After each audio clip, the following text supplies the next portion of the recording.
Every night at exactly 3 in the morning, when the autumn wind cuts through the bare branches of Massachusetts, a delicate melody drifts from the abandoned Salem Grove Orphanage. The sound of a music box playing the same haunting waltz that once brought comfort to dozens of children who never lived to see their 18th birthday. Margaret Thornfield, the last woman to walk those empty halls, insists she cannot leave. Not while the music box continues to play, not while Lucy's secret remains hidden in its tiny wooden heart. But before we uncover the truth behind Margaret's refusal to abandon Salem Grove, I need to ask you something important. If you're drawn to stories where the past refuses to stay buried, where every creaking floorboard holds a secret, then you've found your home. Subscribe to Dark Heritage Files and join our community of truth seekers from around the world. Hit that like button if you're ready to dive deep into America's darkest corners, and tell us in the comments, what city and country are you listening from? We love connecting with fellow mystery enthusiasts across the globe. Your support helps us uncover more forgotten stories like this one. Now let's step back to where it all began. In a time when the line between charity and exploitation was dangerously thin. According to local records and the fragmented memories of Salem Grove's former residents, the story we're about to tell has been whispered through the streets of this small Massachusetts town for over a century, though few have dared to speak its full truth aloud. In the autumn of 1878, the mill town of Hadley Falls, Massachusetts, stood as a testament to New England's industrial prosperity. Nestled between rolling hills painted in shades of amber and crimson, the town of 3,000 souls thrived on the rhythm of textile looms and the steady flow of the Hadley River. Church bells marked the hours, their bronze voices carrying across cobblestone streets where horse-drawn carriages navigated between workers heading to the morning shifts. The Salem Grove Orphanage sat on the town's eastern edge, an imposing 3-story brick building surrounded by ancient oak trees whose branches seemed to reach towards the structure like gnarled fingers. Built in 1847 by the Hadley Falls Christian Brotherhood, the institution had housed over 200 children through its 31 years of operation. The building's Gothic revival architecture, with its pointed arch windows and steep slate roof, commanded both respect and an inexplicable sense of unease from those who passed by. Margaret Thornfield had dedicated 23 years of her life to Salem Grove, arriving as a young woman of 19 in 1855. At 42, she possessed the quiet strength that came from years of caring for children who had nowhere else to go. Her graying brown hair was always pulled back in a practical bun, and her hands, though gentle, bore the calluses of countless hours spent mending clothes, preparing meals, and comforting frightened young souls. Margaret had never married, claiming that the children of Salem Grove were family enough. The orphanage operated under the stern but seemingly benevolent guidance of the Christian Brotherhood, a religious organization that had emerged during the Second Great Awakening. Led by Reverend Ezekiel Whitmore, a tall, imposing man whose sermons about salvation through honest work resonated throughout Hadley Falls, the Brotherhood preached that idle hands were the devil's playground. The children of Salem Grove, they proclaimed, would be saved through discipline, prayer, and the dignity of labor. Most townspeople viewed the orphanage with a mixture of admiration and gratitude. The Brotherhood's work seemed blessed. They took in children from across Massachusetts, providing them with food, shelter, and education. More importantly, they found loving homes for many of these orphans, placing them with respectable families throughout New England who were eager to provide opportunities for a better life. But Margaret had begun to notice things that didn't quite align with the Brotherhood's public mission. Children who had been placed in loving homes were never heard from again. Letters from adoptive families were read aloud during evening prayers, but the handwriting always looked remarkably similar. And then there was Lucy. Lucy Hayward had arrived at Salem Grove in the winter of 1876, a small girl of perhaps 10 years, with auburn hair and green eyes that seemed to hold secrets far beyond her age. Unlike many of the children who came to the orphanage broken and fearful, Lucy possessed a quiet intelligence that both impressed and concerned the staff. She could read and write better than many adults in town, and she had an unsettling habit of asking questions that made the Brotherhood's representatives uncomfortable. The night of March 15th, 1878, began like any other at Salem Grove. Margaret had finished her evening rounds, ensuring all 47 children were safely tucked into their beds. The late winter wind howled through the oak trees, rattling the windows and sending shadows dancing across the dormitory walls. It was the kind of night that made even the bravest child pull their blankets up to their chin and whisper prayers until sleep finally came. At exactly 3 in the morning, Margaret was awakened by a sound that would haunt her for the rest of her life. Drifting through the corridors of Salem Grove came the delicate melody of a music box, its tinkling notes carrying an achingly beautiful waltz. The tune was Für Elise, though played in the simplified, mechanical way that only a child's music box could produce. Margaret rose from her bed, her bare feet touching the cold wooden floor.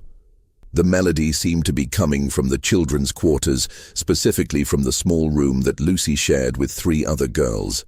As she made her way through the dimly lit hallway, guided only by the pale moonlight streaming through the tall windows, Margaret felt a chill that had nothing to do with the March air. The music box sat on Lucy's nightstand, its small wooden lid open to reveal a tiny porcelain ballerina that spun slowly to the haunting melody.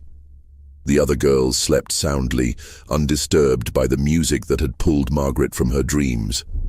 But Lucy's bed was empty, her blankets thrown back as if she had left in haste. Margaret's heart began to race. She searched the dormitory, then the common areas, calling Lucy's name in hushed tones so as not to wake the other children. The music box continued its melody, the ballerina spinning endlessly in her miniature world. It wasn't until Margaret reached the orphanage's main office that she found the first sign of what had happened. The office door stood ajar, something that never occurred. Brother Whitmore's strict rules dictated that the administrative areas were off limits to children and staff alike after evening prayers. Inside, Margaret discovered papers scattered across the floor, filing cabinets with their locks broken, and most disturbing of all, a small pool of blood near the heavy oak desk. Lucy was found 3 days later at the bottom of the orphanage well, her body broken by what Brother Whitmore solemnly declared was a tragic accident. The girl had apparently fallen while playing near the well during the night, a foolish mistake that cost her young life. The Christian Brotherhood held a beautiful funeral service, speaking of Lucy's soul being called home to God's embrace. But the music box continued to play. Every night at 3 in the morning, the same haunting waltz would drift through the halls of Salem Grove, the porcelain ballerina spinning her endless dance. Margaret was the only one who seemed to hear it, the only one who would wake to that achingly beautiful melody that spoke of secrets and sorrow. The weeks following Lucy's death brought a strange quiet to Salem Grove. The remaining children seemed more subdued, more careful in their words and actions. Several of the older boys who had been close to Lucy were quickly placed with families in distant towns, their departures happening so suddenly that there was no time for proper goodbyes. Margaret found herself drawn to Lucy's music box, though she could never bring herself to touch it. The tiny ballerina continued her nightly performance, the melody carrying through the orphanage like a lament for the dead. During the day, the music box sat silent on the nightstand, its wooden lid closed, giving no indication of the mystery it held. Brother Whitmore visited the orphanage more frequently after Lucy's death, his tall frame casting long shadows in the hallways as he spoke in hushed tones with the other Brotherhood members. Margaret noticed that he seemed particularly interested in the contents of his office, spending hours behind the closed door with ledgers and correspondence that arrived by special courier. The town of Hadley Falls seemed to accept the tragedy with the resignation that came from understanding that orphans lived harder lives than most. The local newspaper, the Hadley Falls Herald, ran a brief article about the accident, praising the Christian Brotherhood's continued dedication to caring for the community's most vulnerable children. Donations to the orphanage actually increased following Lucy's death, as if the tragedy had reminded the townspeople of their Christian duty to support the institution. But Margaret began to piece together fragments of a larger truth. She remembered Lucy's questions about the children who had been placed with families. The girl had asked why they never received letters from their adopted siblings, why the families who came to visit always seemed more interested in the children's physical capabilities than their personalities, and why the Brotherhood kept such detailed records of each child's health and work capacity. There was also the matter of the textile mill contracts that Margaret had glimpsed during her cleaning duties. The Brotherhood had significant business dealings with several mills throughout Massachusetts, arrangements that seemed unusually complex for a simple charitable organization. The contracts spoke of youth apprenticeship programs and character-building work opportunities that lasted for years at a time. A pattern began to emerge in Margaret's mind, one that explained the steady stream of children who left Salem Grove for better opportunities and were never heard from again. She began to suspect that Lucy had discovered something in Brother Whitmore's office that night, something worth killing to keep secret. As autumn deepened into winter, Margaret's suspicions grew stronger. The music box continued its nightly performance, and she began to see it not as a haunting reminder of Lucy's death, but as a message. The girl had been trying to tell her something, had left behind a clue that only someone who truly cared would be able to decipher. One evening in December, as snow began to fall outside the orphanage windows, Margaret made a decision that would change everything. She waited until the building was quiet, until the last of the Brotherhood members had departed for their homes in town. And then she carefully lifted the music box from Lucy's nightstand. The wooden box was heavier than she had expected, its craftsmanship more elaborate than most toys that found their way to orphan children. The base was made of dark walnut, with intricate carvings around the edges that depicted scenes of children at play. The porcelain ballerina was dressed in a blue tulle skirt, her arms raised in an eternal arabesque. As Margaret examined the music box more closely, she noticed something that hadn't been visible from a distance. The ballerina's base was slightly loose, wobbling in a way that suggested it might be removable. With trembling fingers, she gently twisted the figure, and to her amazement, it came free from its mounting. Hidden beneath the ballerina was a small compartment, cleverly concealed within the music box's mechanism. Inside, wrapped in a piece of oiled cloth, Margaret found a collection of papers that made her blood run cold. Lucy had indeed discovered something in Brother Whitmore's office that night, something that revealed the true nature of the Salem Grove Orphanage. The documents were contracts, but not the kind that arranged loving adoptions. These were labor agreements between the Christian Brotherhood and textile mills throughout Massachusetts and neighboring states. The papers detailed the placement of children as young as 8 years old in 12-hour work shifts, with their adoptive families being nothing more than mill supervisors who housed the children in company dormitories. But the most damning evidence was a ledger that recorded payments to the Brotherhood for each child placed. The amounts varied based on the child's age, health, and work capacity, with healthy boys between 12 and 16 commanding the highest prices. The dates on the contract stretched back over 15 years, suggesting that hundreds of children had been sold into what amounted to indentured servitude. Margaret's hands shook as she read the names of prominent Hadley Falls families who had participated in the scheme. Mill owners, town selectmen, and even members of the local church council had paid the Brotherhood substantial sums for access to child labor. The orphanage wasn't a charitable institution at all. It was a business that traded in the lives of the most vulnerable members of society. The revelation of the hidden documents changed everything for Margaret. She understood now why Lucy had died, why the girl's questions about the missing children had made the Brotherhood so uncomfortable. Lucy had been gathering evidence, building a case against the people who had turned orphan care into a profitable enterprise. But Margaret also realized that she was now in the same danger that had claimed Lucy's life. The music box sitting on her lap contained enough evidence to destroy the reputations of half the town's leading citizens and send Brother Whitmore and his associates to prison. The question was, what to do with this knowledge?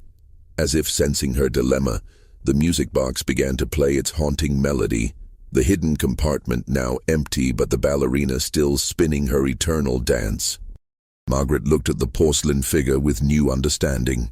Lucy had chosen this particular music box as her hiding place because it was the one thing in the orphanage that belonged truly to her, the one possession that the Brotherhood wouldn't think to examine.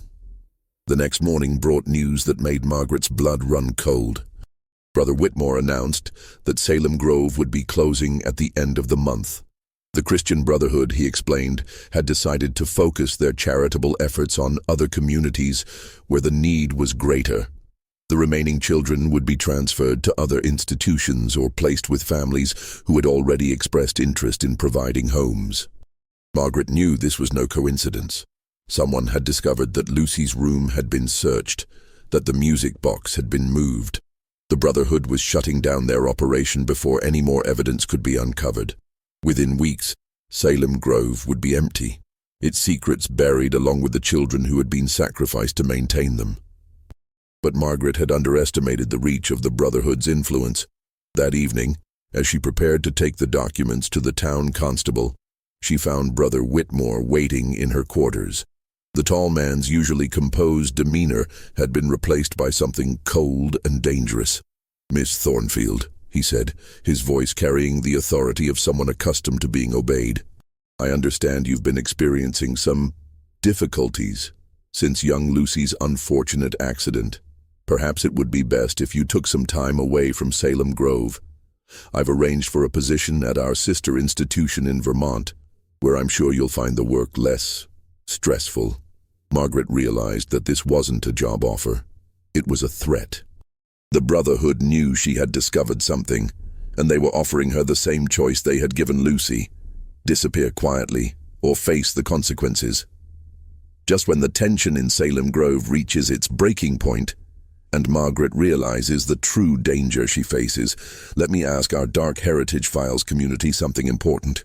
If you're finding this story as chilling as I am, please share it with someone who appreciates real historical mysteries. Give this video a like to help us reach more truth seekers, and make sure you're subscribed with notifications on, because stories like this one are exactly why we dig deep into America's darkest corners. Now let's see how Margaret chooses to face the horror that threatens to consume her. Margaret's response to Brother Whitmore's threat surprised even herself. Instead of cowering or accepting the offer to leave quietly, she felt a strength she hadn't known she possessed. Lucy's courage in the face of danger had taught her something important about the price of silence. "I appreciate your concern, Brother Whitmore," she said, her voice steady despite the fear coursing through her veins. "But I believe my place is here at Salem Grove. These children need someone who truly cares about their welfare, not their potential value to your business associates." The mask of benevolence finally slipped from Brother Whitmore's face, revealing the cold calculation that had always lurked beneath his religious rhetoric. "You don't understand the forces you're dealing with, Miss Thornfield. The Brotherhood has protected this community for decades. We've provided order, prosperity, and purpose to hundreds of children who would otherwise have been nothing but burdens on society. You've sold them into slavery," Margaret replied, her voice growing stronger with each word. "You've taken children who trusted you and delivered them to people who see them as nothing more than cheap labor. Lucy died because she was brave enough to expose the truth." Brother Whitmore's eyes narrowed. "Lucy died because she was a foolish child who didn't understand the complexities of the adult world, just as you don't understand them now.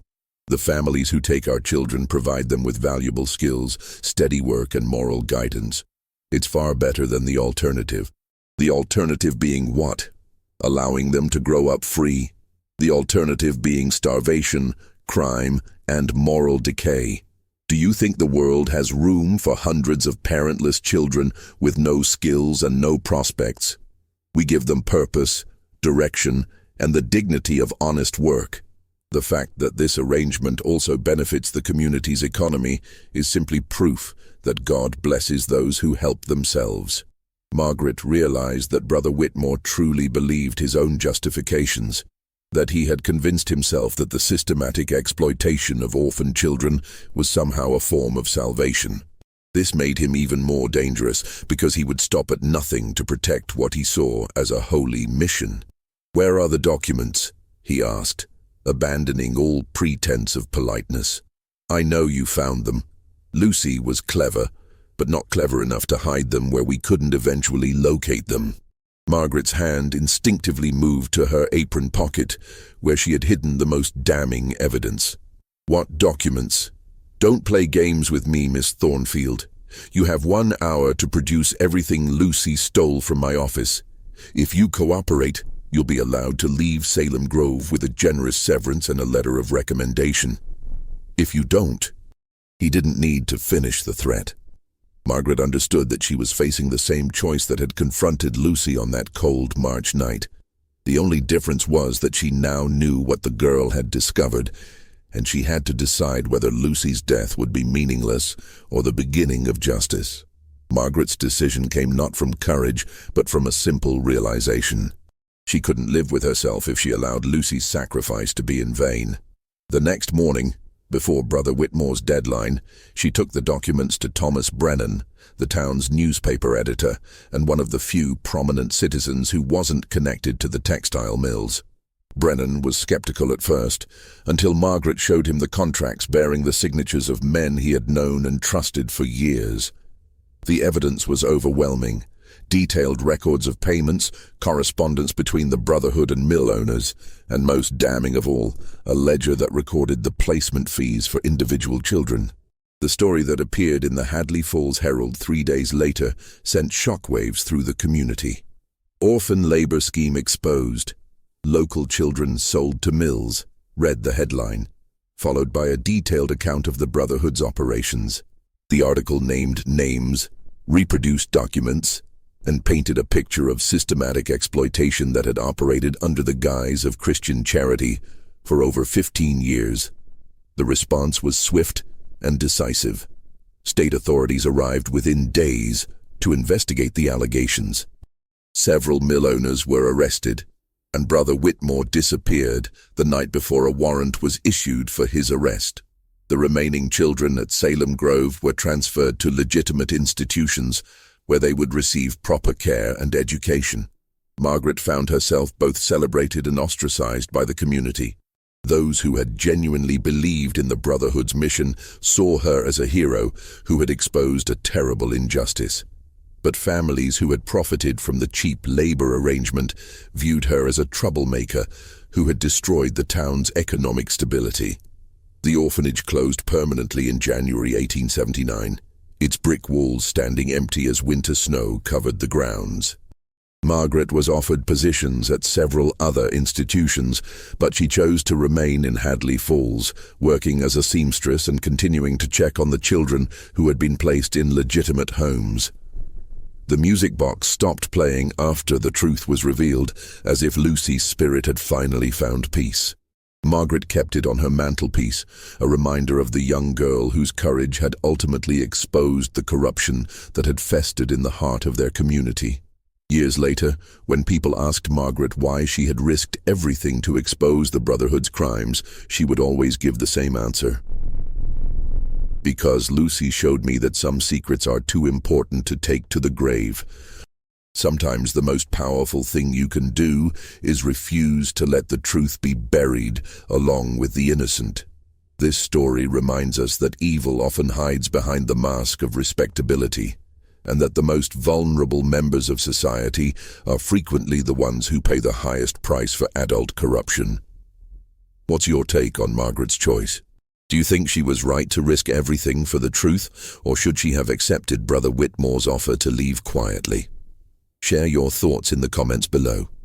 If you found this story as compelling as I did, remember to subscribe to Dark Heritage Files, hit that notification bell, and share this video with someone who appreciates stories where justice, however delayed, eventually finds its way to light. Until next time, keep questioning, keep seeking, and remember, the past is never as buried as we think it is.